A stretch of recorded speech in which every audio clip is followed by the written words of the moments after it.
빨리 모셔보도록 하겠습니다. 네. 어서 오십시오. 하나투자증권의 김일구 상무님 나와 계십니다. 안녕하십니까? 안녕하세요. 안녕하십니까? 네. 저희가 처음에 인트로 할 때 까부는 모습을 상무님께서 보시더니만 표정이 안 좋아지죠. 쟤들 왜 저러나.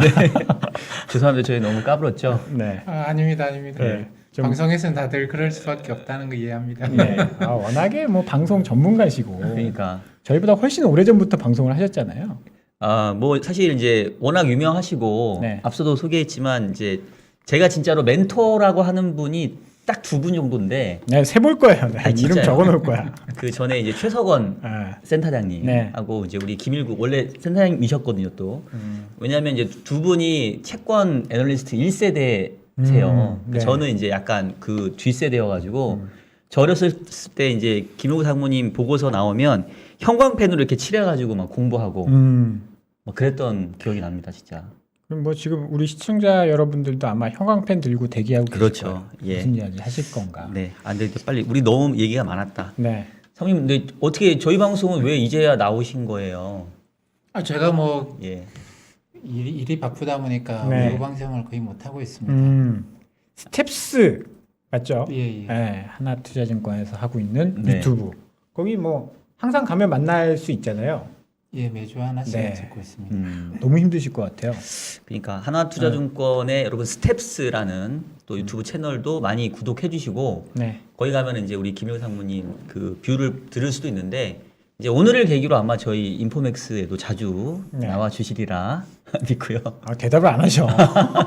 오늘 하는 나와주세요. 거 보고. 오늘 하는 거 보고. 예, 예. 네. 자, 그럼 이제 빨리 본론으로 좀 들어가 보도록 할게요. 사실은 이제 말씀드렸지만 우리 김일구 상무님 하면은 매크로, 딱 그다음에 또 뭐 채권, 이자율 이런 쪽의 달인이시니까 사실 저는 이제 스승님한테 좀 여쭤보는 생각으로 오늘 좀 여러 가지 질문 좀 드리고 싶은데 그 일단은 이제 제가 지난번에 한번 다른 분께 여쭤봤는데 상무님 그거 하나 좀 여쭤볼게요. 올해 중반부터 자꾸 이제 연준의 스탠스가 막 왔다 갔다 하고 최근에도 인플레이션이 일시적이다 뭐 아니다 이렇게 막 말을 바꾸고 있는데 첫 번째 질문으로 드리고 싶은 게 우리 상무님 보시기에 최근에 나타나고 있는 인플레이션이 정말로 일시적인 건지 아니면 아닌 건지 어떻게 판단하고 계신지 그거 좀 한번 여쭤보고 싶습니다. 이게 일시적일 리가 없죠. 절대로 일시적일 리가 없습니다. 그거는 저기 일시적으로 이야기하시는 분들의 많은 그 논조가 코로나 바이러스 때문에 나타난 일시적인 현상이다 이렇게 이야기를 하는데 사실 코로나 바이러스 때문에 인플레이션이 나타난 부분도 있어요.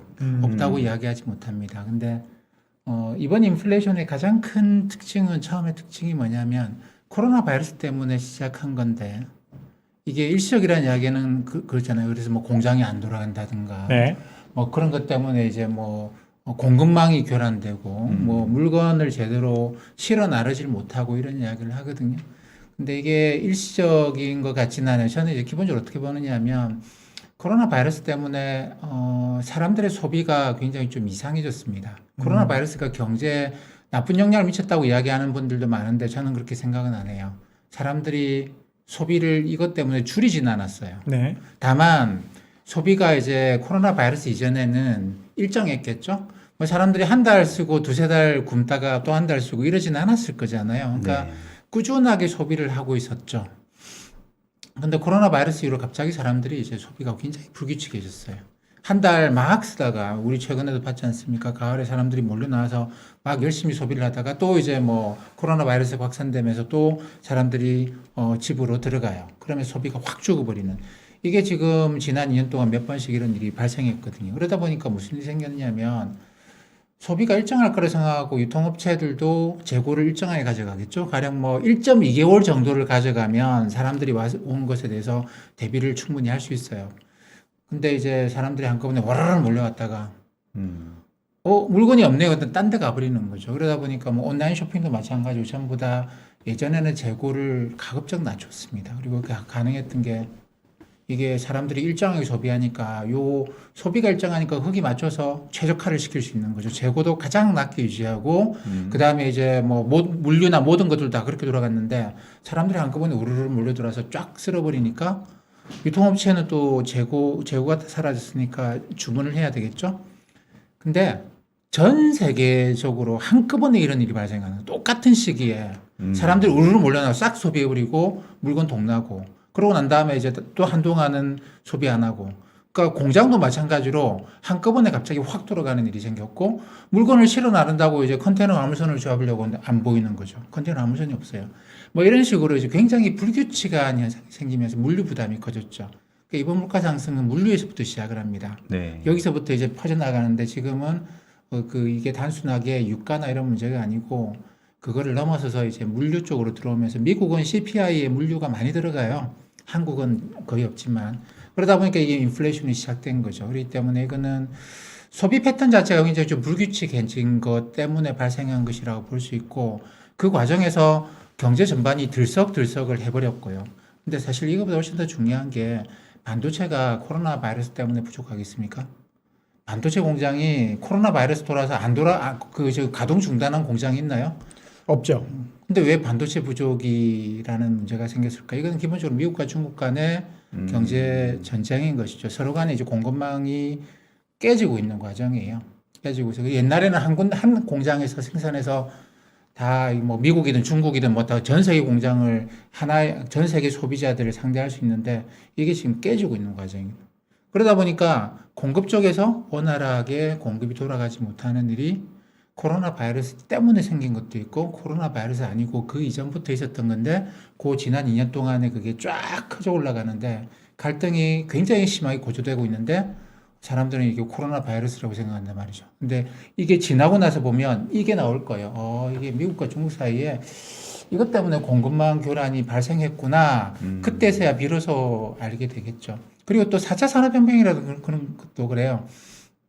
기존에 이제 3D 업종 힘든 일을 하시는, 그 다음에 이제 뭐 트럭 운전하시던 분들, 그 다음에 택시 운전하시던 분들, 4차 산업혁명으로 새로운 일자리가 만들어졌죠.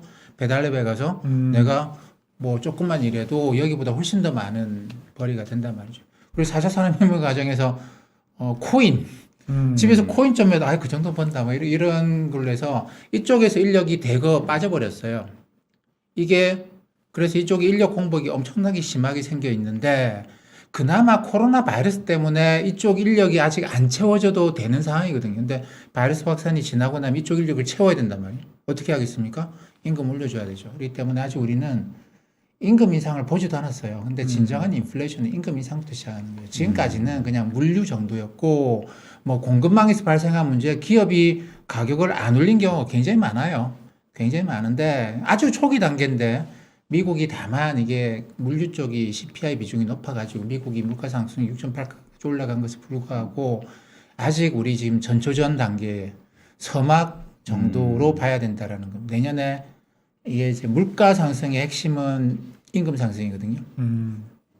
많은 분들이 그런 이야기를 해요. 채권 시장이 제가 볼 때 크게 오해하고 있는 게 그건데, 이거 물가 올라간다고? 근데 비용이 올라간 거단 말이죠. 기업의 비용이 물류 비용 올라갔고, 뭐 유가 올라갔고, 그렇기 때문에 이러면 물건 값이 올라가면 사람들이 실질 구매력이 떨어지면서 인플레이션이 경기를 침체시키고 물가도 끌어내릴 것이다. 그래서 스태그플레이션 같은 거다. 이거는 좀 지나면 경기가 꺾인다. 이렇게 생각을 하는데 이게 이제 지금까지 모양은 그러는데 내년부터는 이게 임금으로 넘어가기 시작합니다. 인플레이션은 굉장히 강력한 경기 주동력이 있는 게 임금이 올라가기 시작하면 그게 이제 구매력이 증가한다라는 거예요. 사람들이 구매력이 증가하죠. 그래서 이제 인플레이션이 생겨도 임금이 올라가기 시작하면 물건값이 올라가고 물가 올라가니까 사람들이 월급 올려달라고 해가지고 월급 올라가고 그래서 또 물가 올라가고 또 월급 올리고 물가 올라가고 월급 올리고 하는 인플레이션 스파이럴, 나선형으로 이렇게 인플레이션이 계속 돌아가는 이런 거는 아직 시작도 안 했고 내년 제가 볼 때는 봄부터 이제 이게 조금씩 시작이 될 거예요. 그때가 되면 더 이상 인플레이션이 일시적이 되는 이야기는 안 할 거고 인플레이션이 세상이 바뀌었구나. 예전에 뭐 1% 초중반 하던 그런 세상은 아니고 이제는 미국도 한 3% 정도는 하는 세상이구나. 그렇게 사람들이 받아들일 것 같아. 아직은 다들 안 받아들이고 있고 뭐 여전히 일시적이다 뭐 이런 이야기들 많이 하고 있는데 제가 볼 때는 뭐 몇 달 지나고 나면 그런 이야기는 안 하시지 않겠나 싶습니다. 상당히 지금 아주 중요한 화두를 지금 꺼내주신 것 같은데 그러면 그러니까 인플레이션이 흔히 말하는 기저효과 때문에 물가 지표가 조금은 뭐 흔히 말해서 내년도 1분기 이후에는 좀 떨어질 그런 요인이 있긴 있잖아요. 근데 이제 보시기에 그렇다 하더라도 크게 안 떨어질 거고 예전과 비교해 보면은 인플레이션이 높게 유지될 거다 이제 이 정도 보시는 거죠.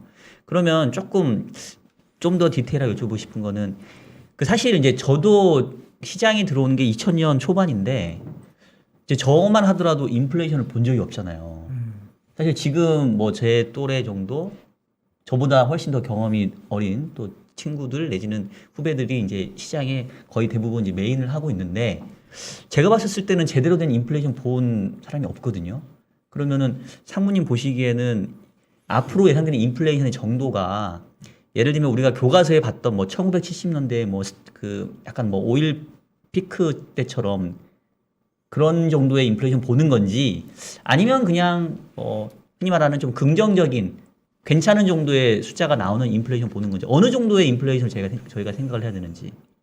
70년대 인플레이션은 그거는 뭐 전쟁이나 이런 문제죠. 그렇기 때문에 그건 사실 정상적인 경제 환경에서 인플레이션을 볼 수는 없어요. 근데 물가 상승률 1% 이것도 극단적으로 경제가 정상적이지 못하다는 그런 이야기고 경제가 정상적으로 돌아가고 그다음에 이제 뭐 사실 저소득층의 임금이 올라가고 그러면 이게 한 2, 3% 이상의 물가 상승률이 나오는 게 경제에서는 저는 정상적이라고 생각을 합니다. 근데 그것도 안 되면 이제 갈수록 빈부격차가 확대가 되고 물가가 안 올라간다는 이야기는 사실 그냥 단순하게 육체 노동을 하는 그런 분들의 임금이 올라갈 일이 없다라는 이야기도 마찬가지. 왜냐하면 생계비가 안 올라가니까 물가 상승률이 제로면 생계비 안 올라간다는 이야기죠. 그러면 사실 저소득층은 이제 생계비하고 임금이 연계되는 경우가 많으니까 그렇게 보면 그에도 불구하고 이제 자산 가격이 올라가면서 빈부격차가 확대가 되고 그렇기 때문에 아주 낮은 물가 상승률이라는 것도 사회를 파괴시키는 굉장히 위험한 그런 것이죠.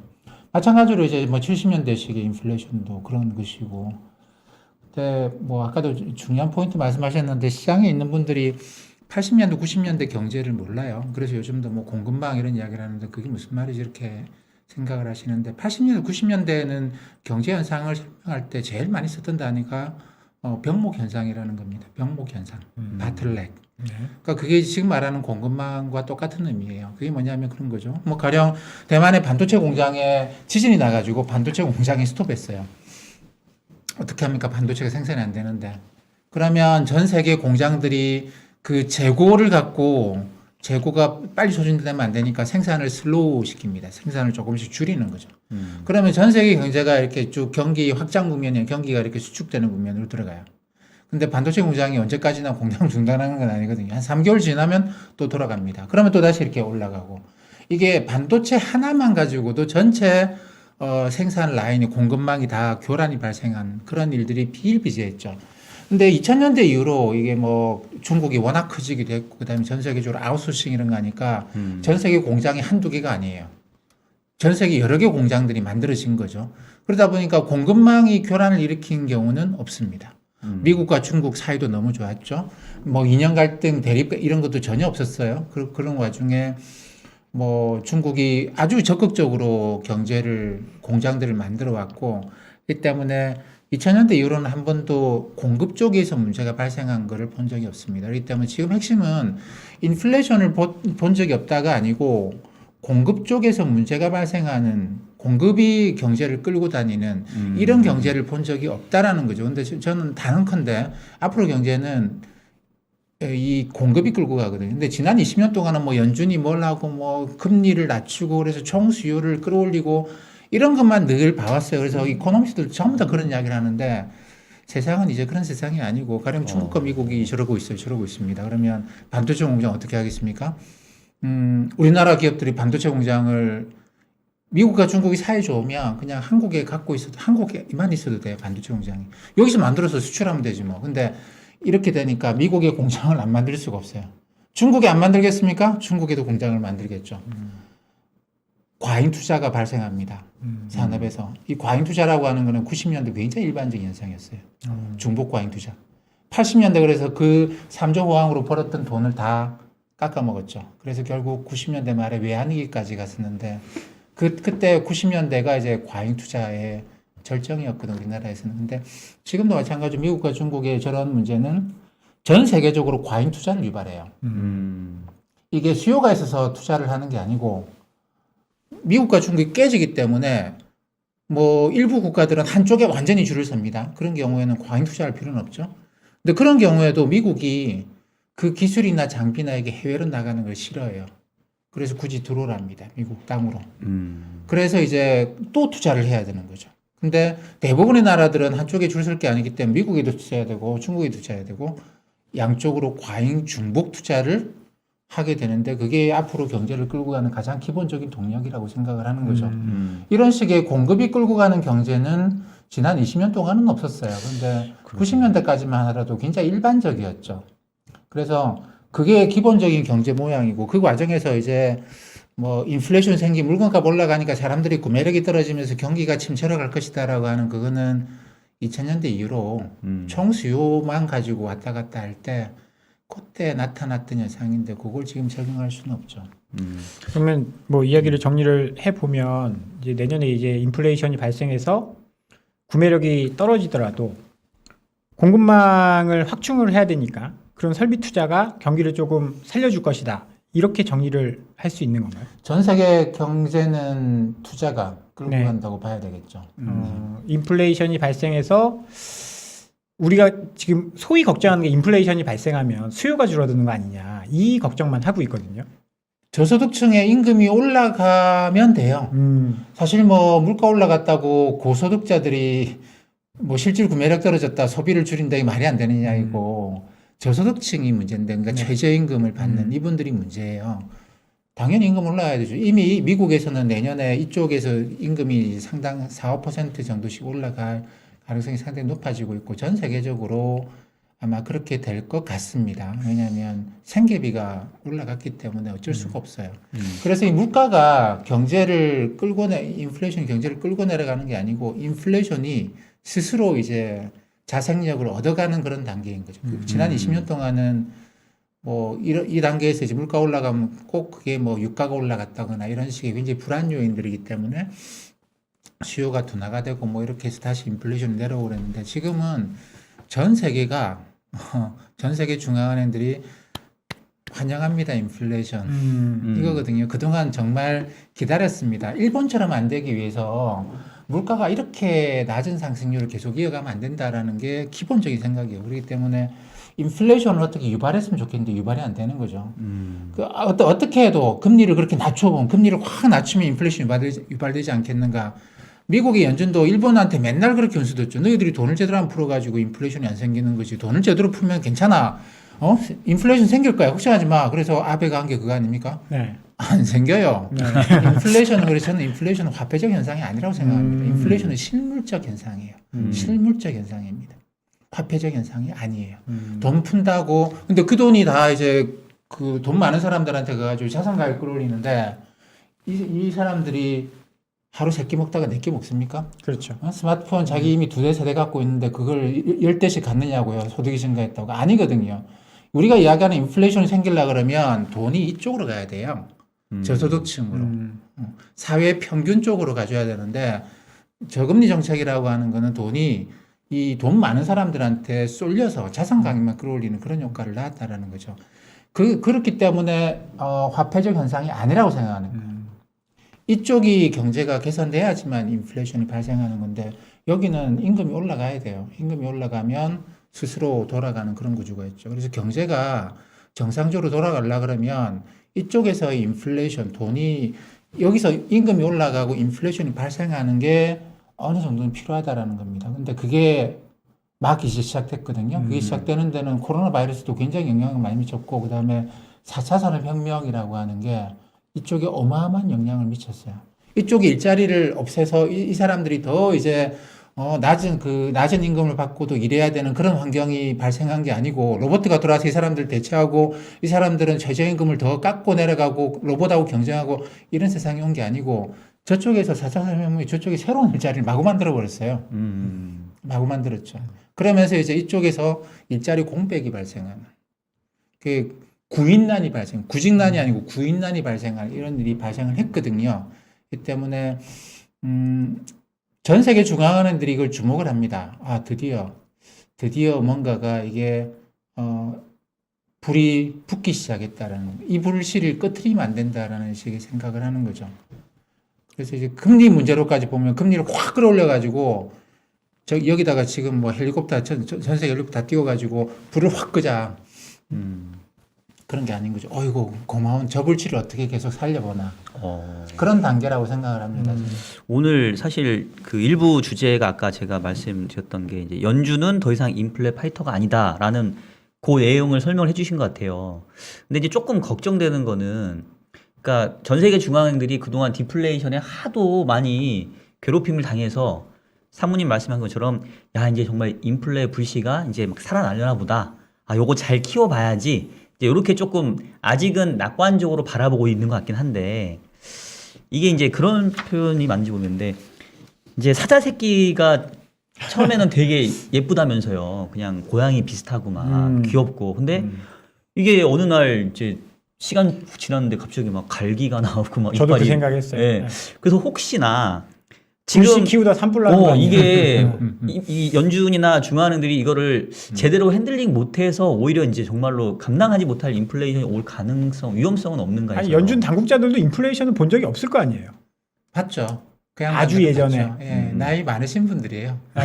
그렇긴 한데 네. 자기들이 이제 현업에 있을 때, 본인들이 현업에 있을 때 인플레이션을 본 건 아닐 거 다 아니에요. 봤어요. 아, 그렇습니다. 그리고 인플레이션을 어떻게 잡는지는 네. 너무나 잘 압니다. 금리를 확 올려볼. 예, 아주 쉬워요. 근데 이제 정치적으로 그걸 못하는 것 뿐이죠. 음. 그리고 70년대 인플레이션이라고 하는 게 이게 저소득층에서 임금 올라가면서 발생한 게 아니고 비용이 막 올라가면서 발생하니까 경제가 막 죽어 내려가는 거죠. 그런 상황에서 이게 이제 경기도 살려야 되고 인플레이션도 잡아야 되고 이런 두 마리 토끼를 잡기가 어려운 거죠. 근데 지금은 그런 상태가 아니거든요. 지금은 그런 상태가 아니고 인플레이션 잡아야 되고 뭐 경기를 부양해야 되고, 경기는 그 정도면 괜찮아요. 네네. 괜찮고 뭐 이거 조금 그렇기 때문에 인플레이션을 뭐 굳이 때려잡아 가지고 뭐 해야 되느냐. 물론 시간이 지나다 보면 인간 세상의 모든 일이 그렇죠.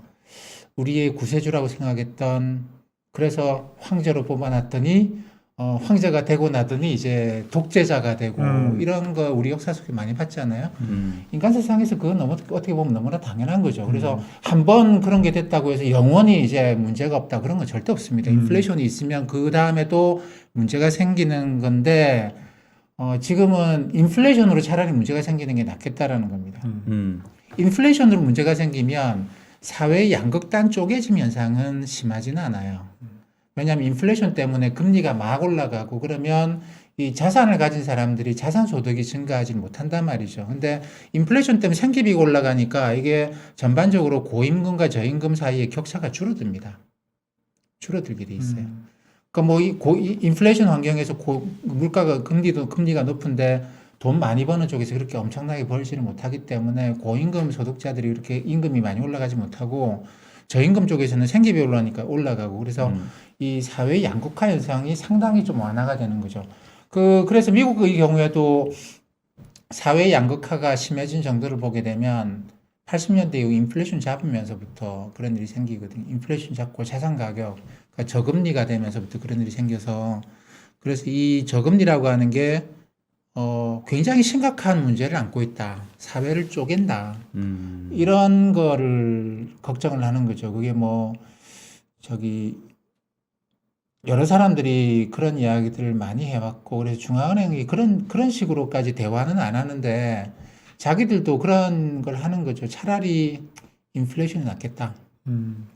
그러면 지금 문제를 이대로 가면 그대로 우리는 뭐 그대로 망하는 거 아닌가라는 식의 생각은 안 해도 되고, 새로운 한 번의 기회를 가는 거죠. 그래서 이렇게 하다가 좋아질 수 있을지는 잘 모르겠는데, 영원히 좋아질 수 있을지는 잘 모르겠는데, 지금은 우리가 그 전에 겪었던 문제들을 생각해 보면 인플레이션이 차라리 낫다고 생각하는 것 같아요. 그러니까 상무님 말씀 제가 이제 들으면서 약간 느껴지는 게, 앞으로 발생할 인플레이션의 성격을 그렇게 나쁘게 보지는 않은 것 같고, 오히려 양극화라든가 기존의 문제점들을 조금 해결해 주는 차원에서 조금 긍정적인 인플레이션을 보는 것 같고, 그래서 중앙은행도 굳이 무리하게 인플레이션 때려잡으려고 하지 않을 거다. 뭐 이렇게 제가 이해를 하면 될까요, 저희가? 근데 인플레이션은 긍정적인 효과도 있고 부정적인 효과도 있습니다. 그 네. 이야기를 한번 좀 들어봐야 될 것 같아요. 부정적인 효과를. 왜냐하면 제가 들었을 때는 이거 양극화 이런 이야기가 나올 때는 그러면 주식시장이나 자산시장이나 안 좋다라는 이야기로 살짝 들렸거든요. 제가 제대로 들은 게 맞나요? 그러니까 과거의 주가 상승을 보면 인플레이션이 있던 시기에는 당연히 고금리니까 네네. 당연히 주가가 이제 별로 못 올라가요. 음. 가령 뭐 미국 주식시장에 지금 S&P 500의 P가 한 25, 23배, 4배, 22배, 3배 정도 하는데 많이 올라갔죠. 예, 이게 이제 금리라는 개념으로 놓고 보면 네. 그러니까 이게 그 equity earnings yield라고 하죠. 그러니까 그 PER을 역수를 계산을 해보면 네. 뭐 20배가 그 5%인가요? 네. 5%죠. 네. 25배면 4%고 네. 그런 거 아닙니까? 그러니까 이게 이제 저금리 환경에서 이게 뭐 나스닥은 30배까지 가고 그러는데 금리가 4, 5% 위로 올라가면 뭐 나스닥이든 S&P든 이게 P가 15배 위로 올라가기가 그렇게 쉬운 일이 아니에요. 그러니까 진짜로 이제 기업이 이익이 증가하는 것만큼 주가가 올라가기도 쉽지 않다라는 겁니다. 근데 저금리 환경에서는 기업이 이익이 증가하는 거 이상으로 이제 주가가 올라갔던 거고, 그래서 인플레이션이 자산 가격에 좀 안 좋다고 이야기하는 거는 그런 거죠. 그러니까 고금리 문제 그런 네. 걸 봐야 될 것 같습니다. 그래서 그러면 단점 분명히 있어요. 그러면 지금 최근에 뭐 영국이 금리 인상을 일단은 시작을 했고요. 그다음에 이제 연준도 뭐 테이퍼링 일정 땡기고 일단 뭐 점도표대로 갈지 안 갈지는 가봐야 알겠지만 내년도 이제 3번의 금리 인상을 일단은 전망은 하고 있잖아요. 그러면 이제 지금 연준의 스탠스 정도면 좀 주식시장에는 부담이 되는 그런 긴축의 속도라고 보시는 건가요? 제가 볼 때는 그렇지는 않아요. 그러니까 이게 인플레이션이 이렇게 가는데 연준이 이까지 가서 쾅 찍어 내리는 그런 식의 생각이 아니다라는 거죠. 근데 계속 방치하고 있으면 이게 어디까지 갈지 몰라요. 그리고 그 뭐 어느 나라든 그렇지만 미국도 선거라는 걸 해야 되잖아요. 그렇죠. 인플레이션을 어느 정도는 관리를 해야 되거든요. 물가 상승률 6%뭐 이래 가지고는 안 되고, 이 때문에 이게 흔히 말하는 런어웨이, 어딘 뭐 인플레이션이 어디까지 갈지 모르는 상태로 튀어가는 걸 막으려 그러면 가만히 있어서는 안 되고 이 밑에서 이제 조금씩 가면서 이걸 끌고 내려오는 거죠. 끌고 내려오는. 그까지는 가지 마라. 끌고 내려오는 단계로 들어갔고, 그게 뭐 테이퍼링 일정을 좀 앞당긴다. 그러면 금리 인상도 앞당길 수 있다. 뭐 이렇게 하는 건데,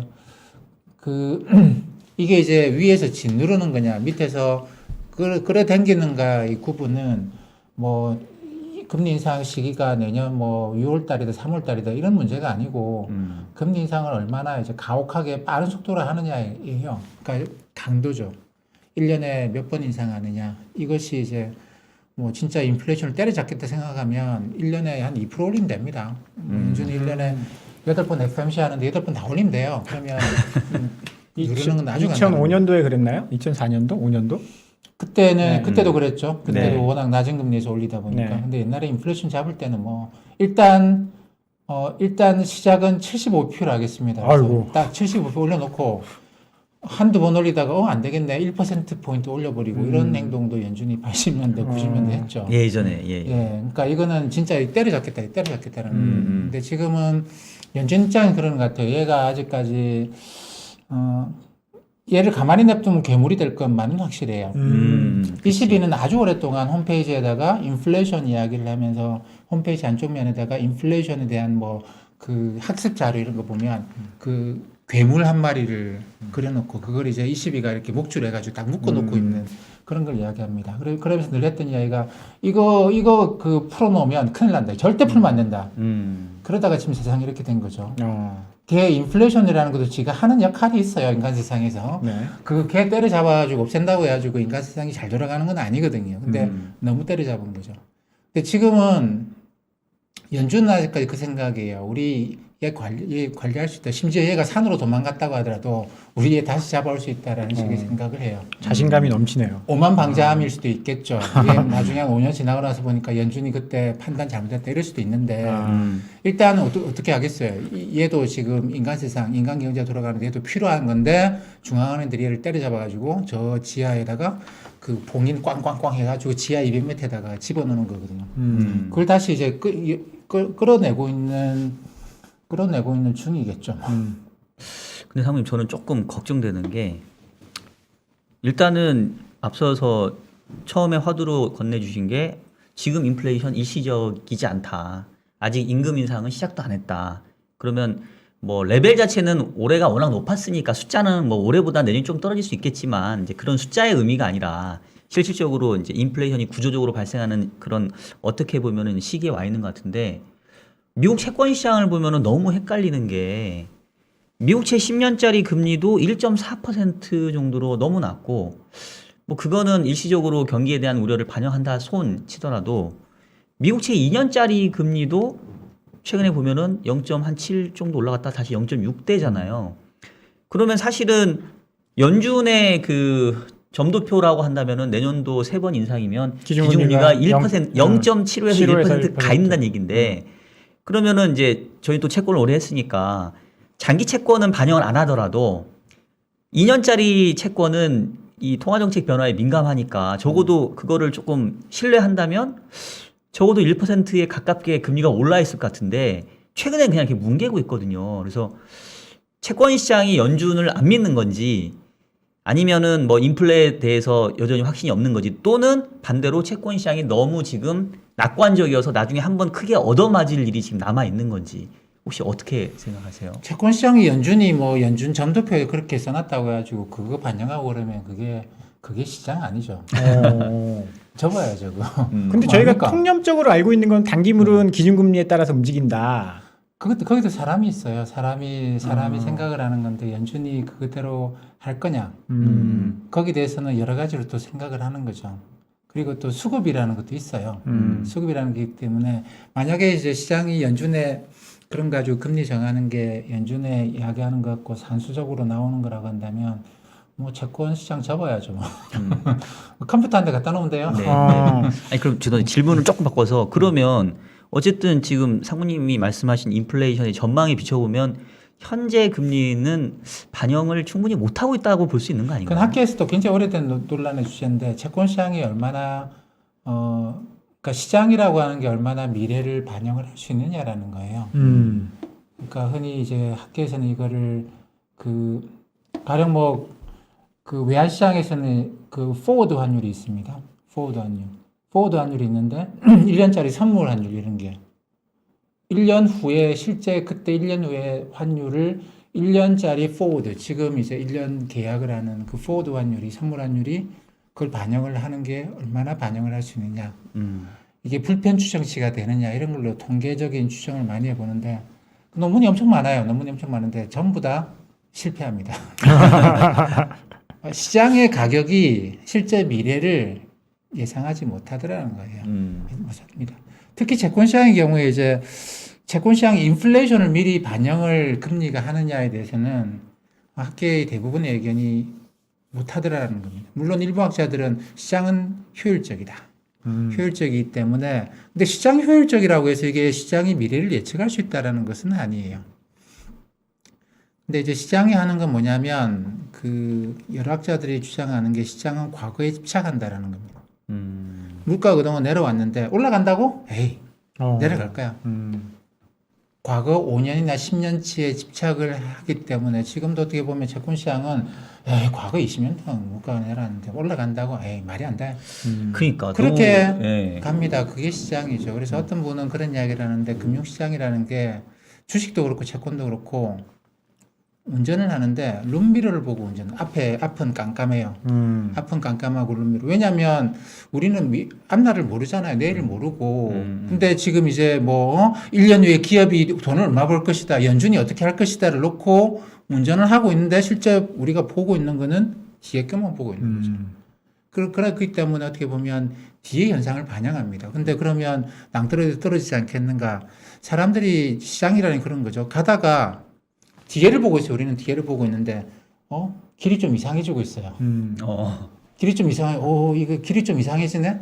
그러면 이제 시장이 그때부터 방향을, 뭐, 속도를 확 줄인다거나, 그래서 이제 보는 거죠. 그래서, 뭐, 룸미러는 보고도 운전 가능합니다. 길이 똑바로 간다거나 또는 이제 길이 가는데 아주 급격하게 트는 게 아니고 이렇게 완만하게 틀거나 이런 일이 있다고 한다면 시장은 그렇게 맞춰가는 거거든요. 그러니까 우리는 미래는 모르고 과거를 보고 하고 있는 것이 분명해요. 채권 시장도 그래서 진짜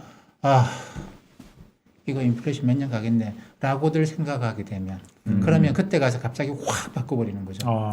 그러니까 조금씩 바꿔간다. 그러니까 이게 학계에서 교과서에서 제일 잘못 이야기하는 게 뭐냐면 금융시장에 대해서 미래 이런 것들에 대해서 기대치를 갖고 기대치를 반영한다고 해요. 가령 우리가 주사를 한번 던져서 뭐 1이 나오면 100원 주고 2가 나오면 200원 주고 그러면 확률 계산해서 내가 던졌을 때 얼마가 되겠구나 또는 로또 사면 내가 얼마가 되겠구나 이런 것과 비슷한 거라고 생각을 하는데 제가 볼 때 절대 아닙니다. 절대 아니고 시장은 그때 당시에 한 가지 꽂힌 게 있어요. 그걸로 가요. 그냥 가다가 그게 아니다라는 게 밝혀지고 나면 그때 한번 호닥닥 바꿔버리는 거죠. 결코 미래에 어떤 생길 일을 확률적으로 합리적으로 계산해서 현재 가치로 반영한다 그러지는 않는 것 같습니다. 사모님 좀 죄송한데 이게 자꾸 이렇게 단정적으로 답변을 요구하는 것 같아서 좀 죄송스럽긴 한데 제가 이해하기로는 그러면 그러니까 요건 제가 중요한 것 같아서 자꾸 이제 조금 집착해서 여쭤보는데 결국은 지금 이 채권 금리가 미래 인플레이션에 대한 변화를 충분히 반영하고 있지 못하다라고 저는 계속 들리거든요. 그러면 지금 사모님 말씀하시는 것처럼 어느 순간 돌아보니까 룸미러만 보고 있다가 인플레 없어. 과거 지금 20년 동안 본 적이 없는데 이렇게 안심하고 있다가 어느 순간 길이 바뀌었네. 흐름이 바뀌었네. 이래서 흔히 말하는 뭐 급격하게 뭐 발작 뭐 비슷하게 그렇게 올 위험성도 지금 되게 높게 봐야 된다라고 저는 들리거든요. 그러니까 그걸 이제 예. 어느 정도까지는 꾸준하게 관리를 해나가는 게 연준으로서는 가장 힘든 일이죠. 이 상태에서 이 상태로 넘어가는데, 그러니까 저금리에서부터 고금리로 넘어가는데, 한꺼번에 고금리로 넘어갈 수밖에 없는 환경을 만들어 놓으면, 그 자산시장 전반에 상당히 큰 충격을 준단 말이죠. 그러면 이게 자산시장이, 이 이행을 이제 오히려 막아버릴 수 있는 그런 일도 발생할 수 있어요. 충분히 발생할 수 있습니다. 그렇기 때문에 최대한 천천히. 그래서 뭐 그렇게까지 생각하실 필요는 없고요. 이까지만 가면 괜찮을 것 같아요. 그런 스탠스거든요. 그렇기 때문에 지금 연준의 뭐 파월 의장도 그렇고 사실 파월 의장이 올해 말을 많이 바꾸면서 신뢰를 많이 잃었다고 이야기하는데 네. 굉장히 어떻게 보면 필요한 행동이었죠.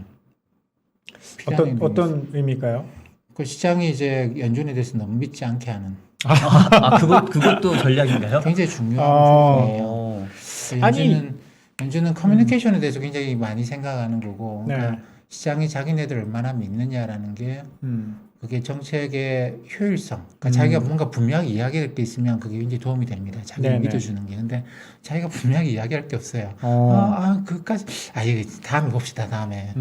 지금 그러고 있는 와중이기 때문에, 주체들이 뭐라고 하는 거지? 몰라. 우리 이렇게 가는 거야. 쟤는 그것도 도움이 되죠. 내년에 가서 이제 임금이 올라가기 시작하면 시장으로서는 이게 물가 상승률이 상당히 좀 오래 지속되겠구나라고 생각하는데 연준이 갖고 있는 또 다른 연준이 아니고 미국 정부가 갖고 있는 또 다른 카드가 또 있어요. 그러니까 금리를 어느 정도 컨트롤할 수 있는. 그러니까 지금 어떻게 보면 미국 정부나 연준이 금리를 컨트롤하면서 가야 되는 그런 환경인데 절대로 시장에 방치해 놓을 수는 없고. 그 중에 한 가지 카드가 지금 이제 뭐 10년짜리 금리가 미국이 1.3, 1.4 그 정도밖에 안 하는 이유 중에 가장 큰 이유가 제가 볼 때는 팁스거든요. 물가 있는 국채가 마이너스 1%단 말이죠.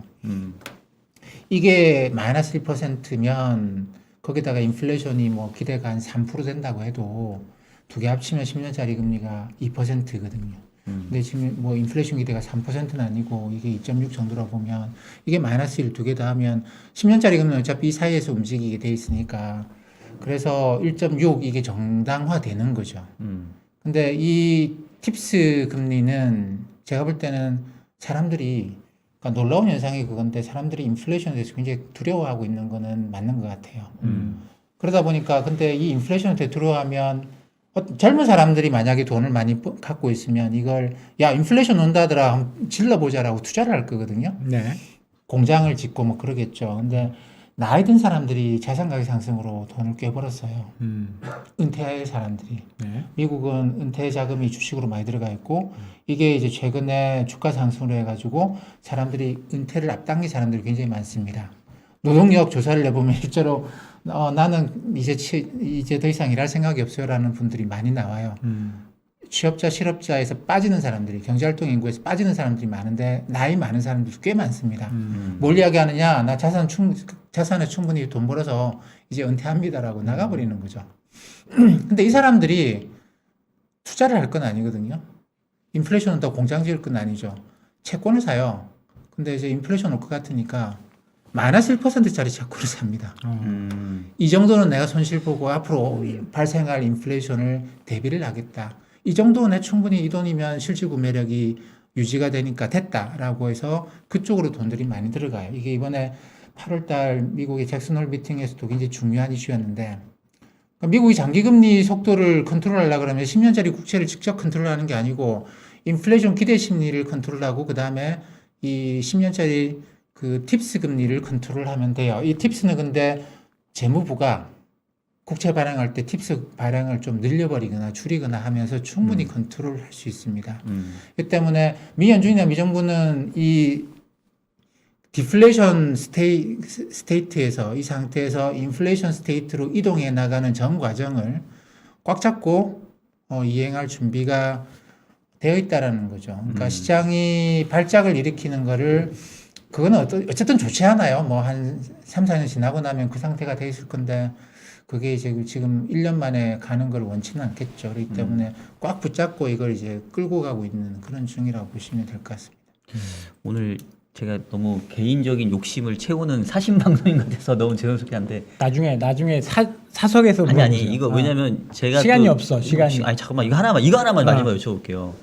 지금 이제 상무님께서 말씀하신 게 이제 팁스 그러니까 네네. 물가운동 국채를 말씀 주신 거예요. 그러니까 팁스 금리가 마이너스에 있으니까 인플레이션 기대값이 올라도 그거 더해봤자 실제 명목 국채 금리는 낮게 유지되는 이제 그런 상황을 말씀 주신 것 같고 제가 이야기로는 오히려 그 미국 재무부는 이 팁스 금리를 컨트롤하면서 명목 금리도 좀 낮게 뭔가 이렇게 좀 유지하고 있는 걸로 좀 이해가 되는데 근데 우리가 또 이 팁스 금리라고 하면은 실질 금리이잖아요.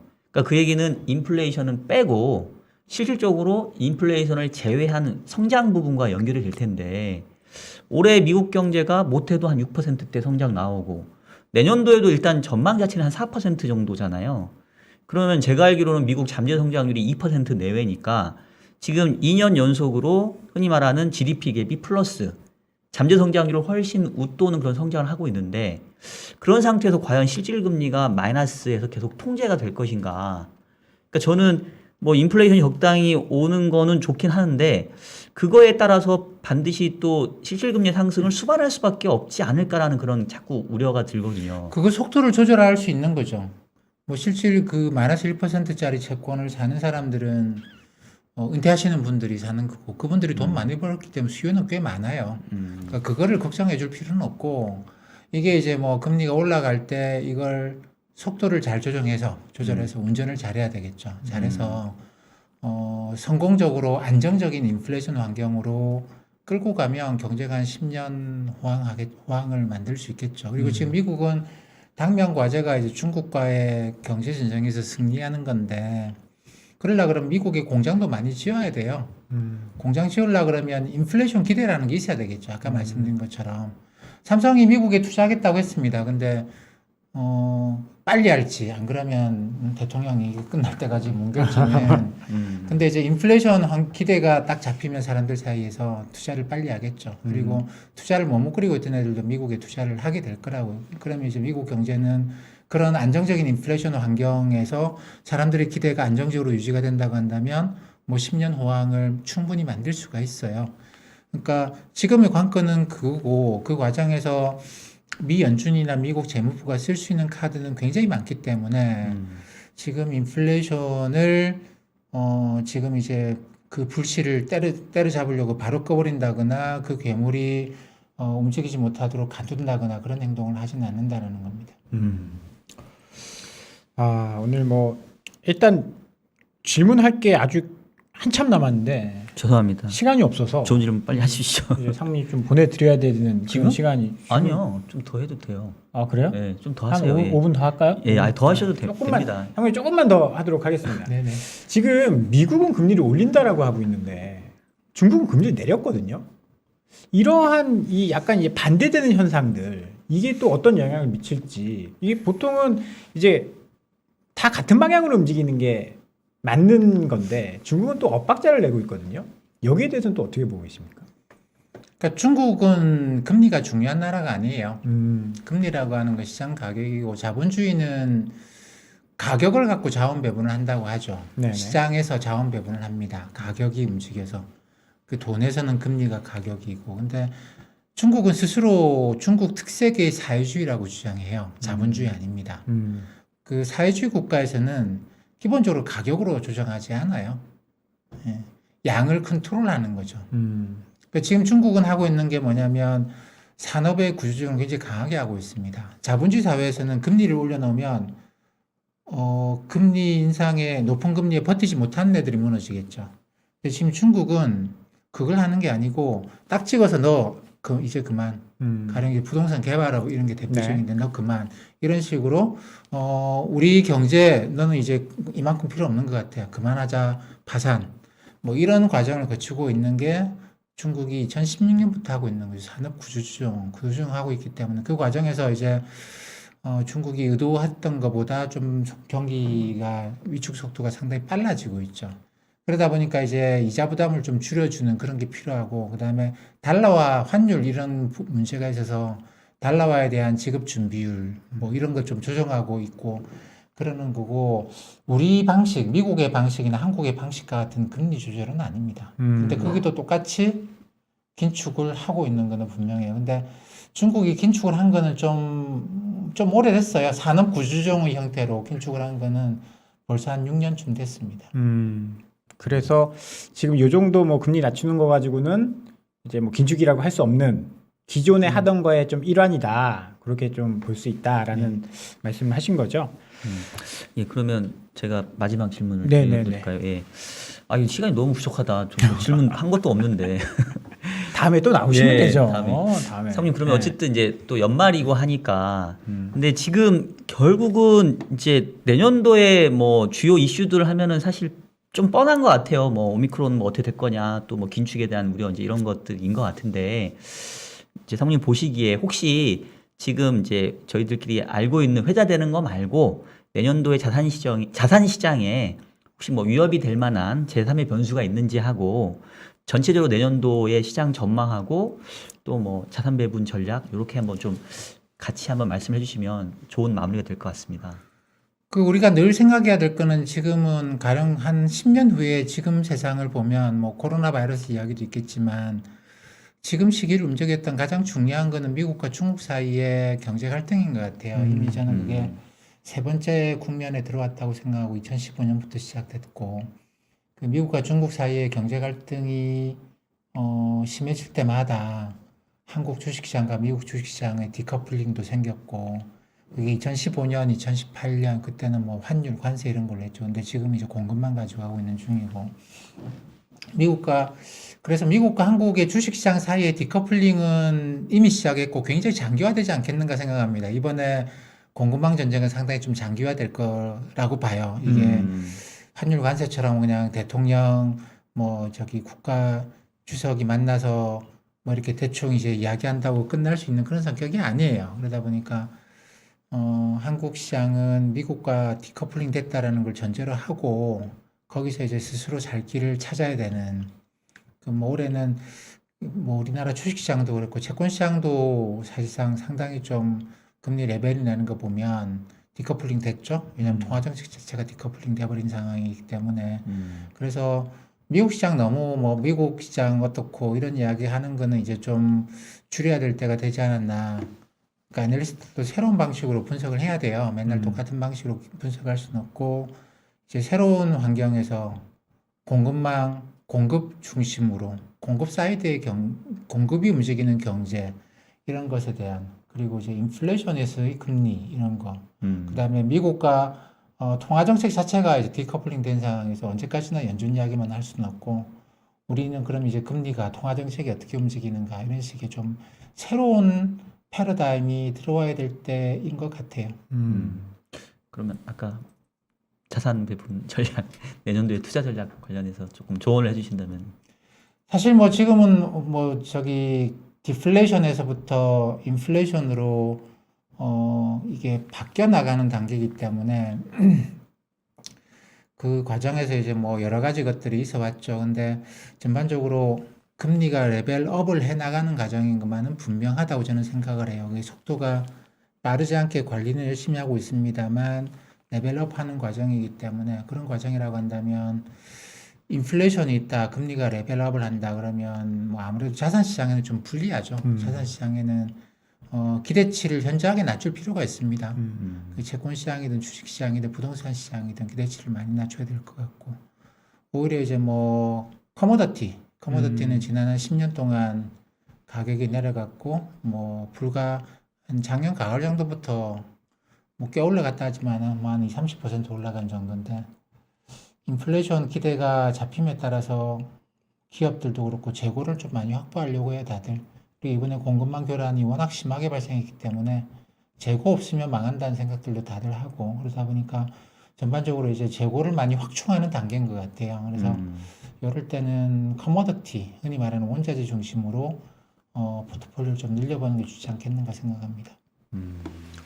그러면 뭐 성장주보다는 뭐 가치주라든지 경기 민감주 이런 쪽으로 조금 투자 전략을 세워야 된다라는 정리까지 해주셨습니다. 시간이 조금 더 있었으면 좋겠지만 저희가 시간 관계상 어떻게 상무님은 보내드려야 될 것 같고 사모님 오늘 제가 다 못 여쭤봐가지고 다시 또 그 스텝스 모시도록 가서 하겠습니다. 스텝스 가서 댓글로 스텝스 계속 나오시니까 우리 또 상무님 지금 계속 좀 방송 해달라고 하는 댓글 그 예. 채팅이 있는데 시간 관계상 어쩔 수 없을 것 같고요.